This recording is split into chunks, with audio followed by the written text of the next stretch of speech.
ओम गुरु ब्रह्मा गुरु विष्णु गुरुदेव महेश्वर। ओम गुरु साक्षात् परम ब्रह्म तस्मै श्री गुरुवे नमः। ओम जय गुरुदेवा नमः। ओम विश्वकर्मणे नमः। नमस्कार दर्शक बंधु, मो वास्तुविद भागवत बिंधाणी मोर वास्तु संदेश चैनल को आपको स्वागत करुच्ची। एवं जो दर्शक बंधु मैंने मोर यही वास्तु संदेश चैनल देखुं लाइक और सब्सक्राइब करूँ, जहाँफल मोर उत्साह उद्दीपना बढ़ी रहीपर आप सम्मुखें वास्तु संबंधी और ज्योतिष संबंधी तथ्य आपण सामने उपस्थापन करुँगी। आज आम जाना स्वप्नर संकेत एवं कौन दे थाए तत्सह अकाल मृत्यु किपरि आमे जानिपर कुंडली देखो दर्शक बंधु, प्रीवियस एपिसोड आपन को कही स्वप्नर संकेत किछिटा 10टा ये बुझे। आज से किसी स्वप्नर संकेत कौन दे थाए तापर आप बुझेबी, ता सहित अकाल मृत्यु उपर आपन किछि बुझेबी। देखो जदि आपनकर स्वप्न रे सिंह बाघ हाथी देखुछंती, यह कौन होची ना आपन को लक्ष्मी प्रदायक अर्थात आपण पाखक टंका पैसा आसबार किसी सूचना प्रदान करें। जदि आप स्वप्न रे खाद्य खाऊं देखुं ताहले मन रखिए कि जानवे जे 2-4 दिन आपणकर स्वास्थ्य समस्या बुझीगला। 2-4 दिन आपणकर स्वास्थ्य समस्या जदि स्वप्न रे आपणकर कौन कहते ना रोटी खाऊं किंबा खीरी खाऊं ताहले आपन को सफलता मिलिबो आ पदोन्नति भी मिलिबो। बुझिपारे तो ये स्वप्न केते व्यक्ति को जानी नथिबे किंतु केते लोक जानिथिबे मध्य भी, किंतु एटा आपण जदि देखुछंती ताहले आपण एई भलिया परिणाम आपण को दबो। आ स्वप्न रे जदि आपण पेचा देखुछंती ताहले कोन हबो ना परिसानी आपणक कबाट पाखकू ऑलरेडी पळे आसी सारलाणी हला। जदि स्वप्न रे आपण पेचा देखुछंती हला, जदि आपण जल रे पहरुछंती किंबा जल रे चालुछंती ताहले मध्य भी जदि स्वप्न ए भलिया स्वप्न आपण देखुछंती ताहले आपण को सफलता निश्चित रूपे मिलिबो हला। आउ जदि काहाकू कोनोसी व्यक्ति जे देखुछंती स्वप्न रे ताकू जदि सम्मानित होउची किंबा तार जयजयकार होउची ताहले जानि रखिबे से बदनाम हबो। निश्चित रूपे से लोक कोन हबो ना बदनाम हबो जदि ए भलिया आपण स्वप्न देखुछंती हला। जदि स्वप्न रे गाई बलद षंढ ये सब जिनस देखा बहुत शुभ आउ ये हूँ कौन लक्ष्मी प्राप्ति। जदि स्वप्न रे जदि कौन सी राजनेता को देखुंती ताहले आपणकर शीघ्र मनोरथ किंबा मनोकामना पूर्ण हब। जदि स्वप्न रे आपण कौन लाल फूल देखुंती ताहले आपणकर कौन हब ना लक्ष्मी प्राप्ति हब। जदि हलदिया फूल देखुंती ताहले सम्मान प्राप्ति हब। आउ जदि आपणकर धला फूल जदि स्वप्न रे देखुंती ताहले रोगरु निवृत्त रहिबे एवं करजर मध्य भी आपण मुक्ति मिल जिवो। जदि आपणकर स्वप्न रे हला लाल हलदिया आउ गोटे कहली धला फूल देखुंती।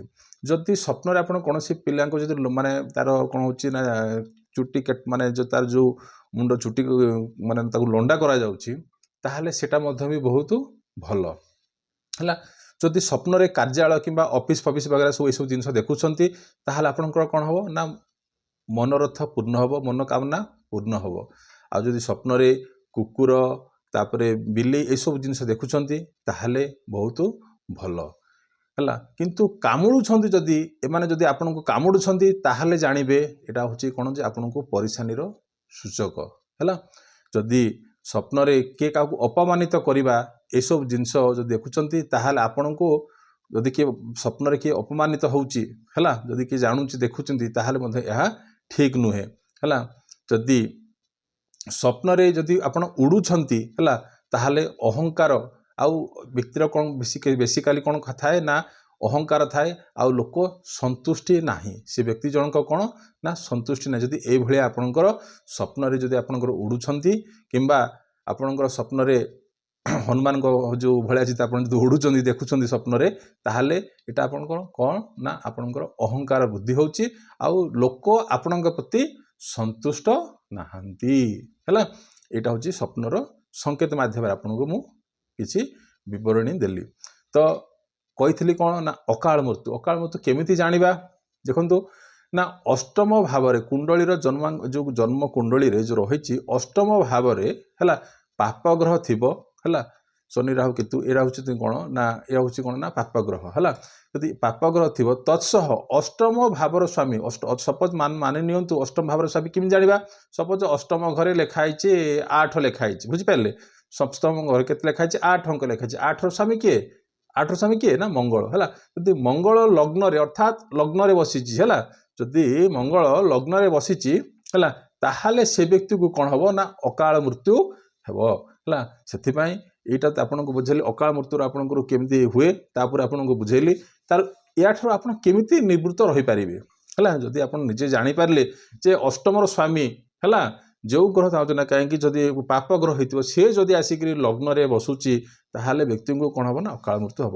ତ ୟା ଦୂର ନିବୃତ୍ତ ପାଇଁ କ'ଣ କରିବେ ନା ଶିବ ଆରାଧନା କରିବେ ହେଲା, ମହାମୃତ୍ୟୁଞ୍ଜୟ ମନ୍ତ୍ର ପଠନ କରିବେ। ଆଉ ତ ସହିତ କ'ଣ କରିବେ ନା ଜୀବନ ରକ୍ଷା କବଚ ବୋଲି ଆସୁଛି ହେଲା, ଜୀବନ ରକ୍ଷା କବଚ ନିଜେ ଧାରଣ କରିବେ, ଯାହାଫଳରେ ଏଇଟା ପଣ୍ଡିତଙ୍କ ଦ୍ୱାରା କରିବେ ହେଲା। ଜୀବନ ରକ୍ଷା କବଚ ଧାରଣ କଲେ ଅକାଳ ମୃତ୍ୟୁ ଠାରୁ ମଧ୍ୟ ଆପଣ ନିବୃତ୍ତ ରହିପାରିବେ ହେଲା। ଆଉ ଯେଉଁ ଦର୍ଶକ ବନ୍ଧୁମାନେ ମୋର ଏଇ ବାସ୍ତୁ ସନ୍ଦେଶ ଚ୍ୟାନେଲ ଦେଖୁଛନ୍ତି ତାକୁ ଲାଇକ୍ ଓ ସବସ୍କ୍ରାଇବ୍ କରନ୍ତୁ, ଆଉ ସେୟାର ମଧ୍ୟ କରନ୍ତୁ। এই ସ୍ୱପ୍ନ ମାଧ୍ୟମରେ କିଏ ଜାଣିଥାଇପାରନ୍ତି କିଏ ନ ଜାଣି ପାରନ୍ତି, କିନ୍ତୁ ଏଇଟା ସେୟାର କଲେ ଅଧିକ ଲୋକ ଆପଣ ସିନା ଜାଣିବେ, ଆଉ ତାଠାରୁ ଆପଣଙ୍କର ଅଧିକାଂଶ ଲୋକ ମଧ୍ୟ ବନ୍ଧୁବାନ୍ଧବ ମଧ୍ୟ ବି ହେଲା ଏ ବିଷୟରେ ମଧ୍ୟ କିଛି ତଥ୍ୟ ପାଇପାରିବେ। ରହିଲି, ନମସ୍କାର।